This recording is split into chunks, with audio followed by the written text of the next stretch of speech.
Et si nous n'étions pas seuls dans l'univers ?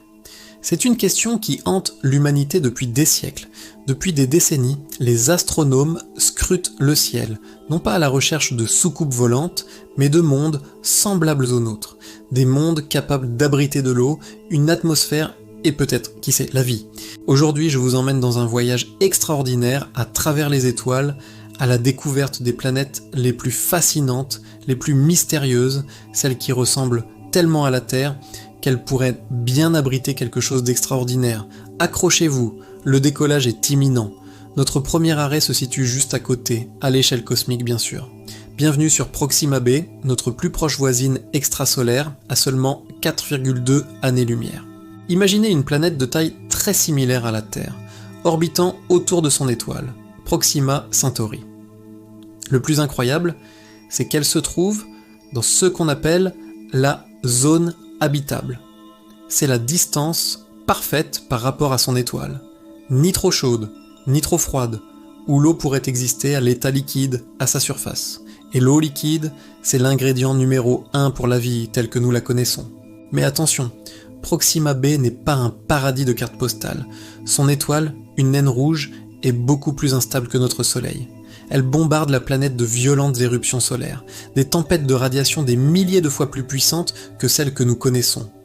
Sans une protection adéquate, toute vie en surface serait instantanément balayée. Alors, tout espoir est-il perdu ? Pas si vite.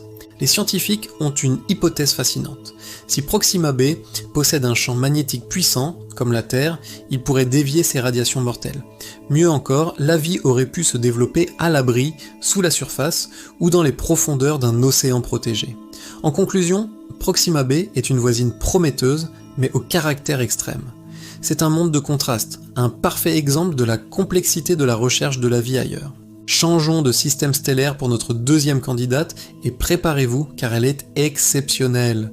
Direction le système TRAPPIST-1, à environ 40 années-lumière. Ce système est une véritable mine d'or pour les chasseurs d'exoplanètes. Il ne compte pas moins de 7 planètes rocheuses, dont 3 se trouvent dans la zone habitable.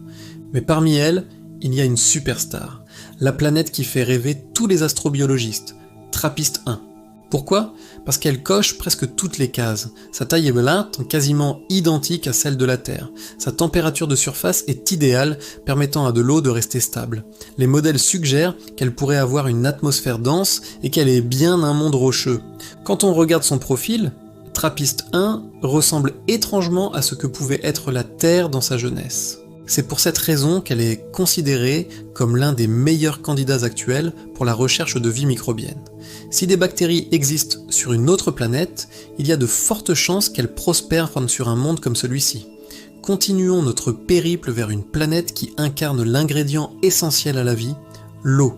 Bienvenue sur LHS Yin 140b, une super Terre située à 48 années-lumière de nous. Ce qui rend ce monde si particulier, ce n'est pas seulement sa taille, plus grande que la nôtre, mais une hypothèse vertigineuse. Il pourrait s'agir d'un monde-océan. Imaginez une planète entièrement recouverte d'un océan global, profond de plusieurs centaines de kilomètres. Pas de continent, juste de l'eau à perte de vue. La température y serait douce et stable, grâce à son étoile plus calme que celle de Proxima b. De plus, sa forte gravité aurait permis de retenir une atmosphère épaisse, qui agirait comme un bouclier protecteur et maintiendrait une pression suffisante pour que l'eau reste liquide. C'est une idée incroyable. Si la vie peut émerger quelque part, l'eau liquide est la clé, et LHS Il-140b en serait littéralement rempli, un océan cosmique, attendant peut-être d'être exploré. Et si je vous disais qu'il existe une planète potentiellement plus habitable que la Terre ? Ça semble fou, n'est-ce pas ?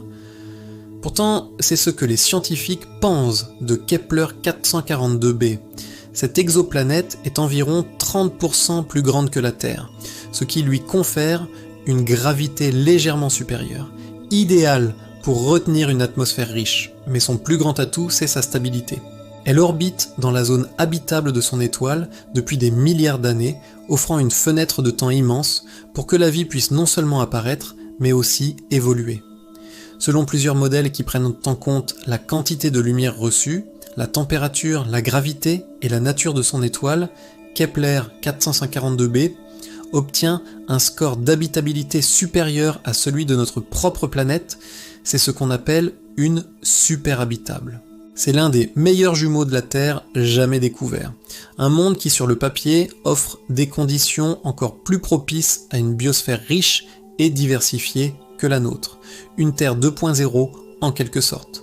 Après avoir voyagé à des années-lumière, revenons un peu plus près de chez nous, car il n'est peut-être pas nécessaire d'aller si loin pour trouver la vie. Les candidats les plus excitants se cachent peut-être ici même, dans notre propre système solaire. Je veux parler de deux lunes glacées, Europe en orbite autour de Jupiter et Encelade autour de Saturne. Sous leurs épaisses carapaces de glace, ces deux mondes cachent un secret extraordinaire, un immense océan d'eau liquide et salée, maintenu chaud par les forces de marée de leur planète géante. Et ce n'est pas tout, la sonde Cassini a observé Encelade éjecter de puissants geysers dans l'espace. En analysant ces panaches, les scientifiques ont trouvé des molécules organiques complexes, des briques élémentaires du vivant. Récapitulons, nous avons une source d'énergie, les marées, de l'eau liquide et de la chimie organique. Ce sont les trois ingrédients fondamentaux nécessaires à l'apparition de la vie telle que nous la connaissons. La conclusion est renversante. Les premières traces de vie extraterrestre pourraient ne pas être sur une exoplanète lointaine, mais bien ici, à notre porte. Alors sommes-nous seuls ? Après ce voyage, d'une chose est sûre, nous n'avons pas encore la réponse définitive. Mais nous savons ceci, l'univers est beaucoup trop vaste, trop diversifié et trop ancien pour que la Terre soit une exception. Des milliards de planètes existent là-haut. Chacune est une possibilité, une nouvelle histoire à découvrir.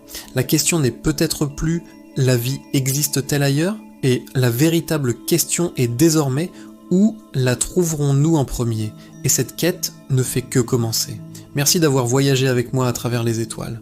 Si cette exploration vous a plu, n'oubliez pas de laisser un pouce bleu, de vous abonner à la chaîne et d'activer la cloche pour ne manquer aucune de nos prochaines aventures cosmiques. Dites-moi en commentaire quelle planète vous fascine le plus. À très bientôt pour un nouveau voyage.